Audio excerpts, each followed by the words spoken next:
I guess we're supposed to whine and complain that Russell Westbrook isn't a starter on the All-Star game.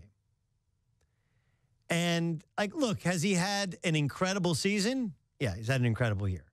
He's also had 4 quadruple doubles. So there's been how many triple doubles? 17 triple doubles, 18 triple doubles, 19 triple doubles, 25 triple doubles. I'll just keep going up like an auctioneer. A lot of triple doubles. So we're supposed to 21 triple doubles. 21 triple doubles, 4 quad doubles, 4 being the turnovers. He's been a dominant player. They're above 500. At one point, they had the 3rd best record in the Western Conference. Of course, now they're on a ridiculous road trip and they're losing some of these games. And he struggled in his last 2 against the Clippers, then 8 for 23 against the Warriors. But these votes were in far before that. I've always said this about All-Stars. It's stupid to say a guy's an All-Star based upon his performance in the first 40 games of a basketball season or the first 80 games of a major league season. You should be an All-Star should be based upon All-Star game last year to All-Star game this year. That's a year last year. In addition, that counts playoffs. In addition, it does mean something.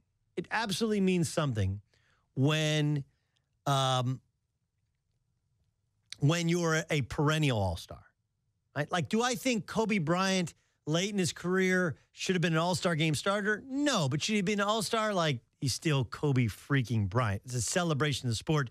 It's like you can't have a party without said person. It's a basketball party you can't do unless you have Kobe Bryant.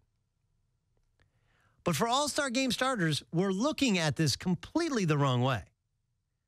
So if you don't select Westbrook, if you select Westbrook, you have to not select either Steph Curry, who is the 2-time defending MVP, whose team in the last year won more games than any team. Matter of fact, last year they won more games than anybody in the regular season in the history of the NBA. He was the unanimous MVP last year.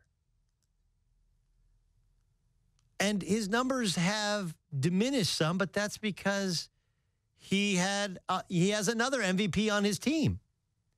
But he has the history of being a perennial All-Star, the history of being the 2-time sitting MVP. His team has had success, and he's averaging 25 games. It's not like he's having a bad year. And then you have James Harden, who 2 years ago probably should have won the MVP. This year is probably the MVP. His team is... He's the leader of a team that's performing better than Russell Westbrook, who's the leader of his team. And while he doesn't have the 21 triple-doubles, he's scoring 1, way more efficiently, and 2, more points. And he's a perennial All-Star. So while Westbrook has dominated he's getting a lot of rebounds. It's not like they got schlums that are replacing him. And, oh, yeah, by the way, that's not even the craziest part. The craziest part is other guys who received votes from the players themselves. Remember Bryce Johnson played last year for North Carolina? Bryce Johnson had a great end to his career in North Carolina, first-round draft pick of the Clippers.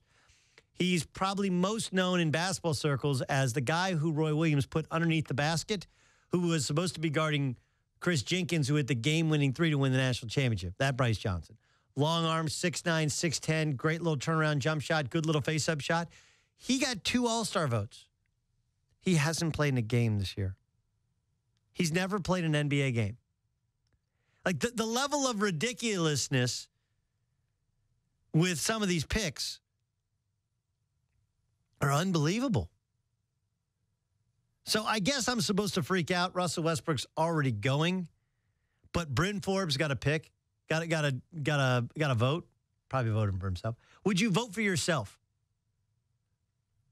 Would you vote for yourself, Klug? No, unless I'm James Harden or Russell Westbrook. You would not vote for yourself? Not if I'm Bryce Johnson. Okay, what if we had an all-star for who the best the best producer is at CBS Sports Radio? Would you vote for yourself? Well, considering I consider myself the Steph Curry or Russell Westbrook, then yeah. Okay, so we have national best producer of sports radio. There's an online poll. Would you vote for yourself? I would. Okay. Now, look, now, do you think that Sean Marash, who follows us, do you think he would vote for himself? I don't think that he and I have the same sensibilities, but yes, I think he probably would. I understand. I'm trying to think who else. Who are some of the other producers? Do you think Mike Samter, who produces Tiki and Tyranny, would vote for himself? Do you think Mike Biseglia would vote for himself? I guess the thing is, like, where's the cutoff? I've never gotten the fan thing. I don't understand voting for your guy. We vote for our guy. The Addison Russell deal, like Addison Russell starting shortstop for the National League All-Stars. Like, dude, Corey Seager, stop it. The dude in, what's my man's name with the greasy-looking hair for the San Francisco Giants? Why am I forgetting his name? San Francisco Giants. Brandon Crawford, like, better than Addison Russell. Addison Russell's a really good player. I'm not trying to diminish him, but he's not as good as Crawford. But, like, people are freaking out. Like, oh, it's such a cinch. Russell Westbrook, all-star. Because, the first half of the season, he's got 21 triple-doubles. Like, all right, so you're going to sit Steph Curry, the two-time defending MVP, who was the unanimous MVP last year. His team won 73 games, and they got the best record in the NBA this year. Well, no, you ain't going to sit him. So you're going to sit James Harden, who's probably the MVP, should have been the MVP 2 years ago. His team's actually playing better than Russell Westbrook. Well, okay, so who are you going to sit?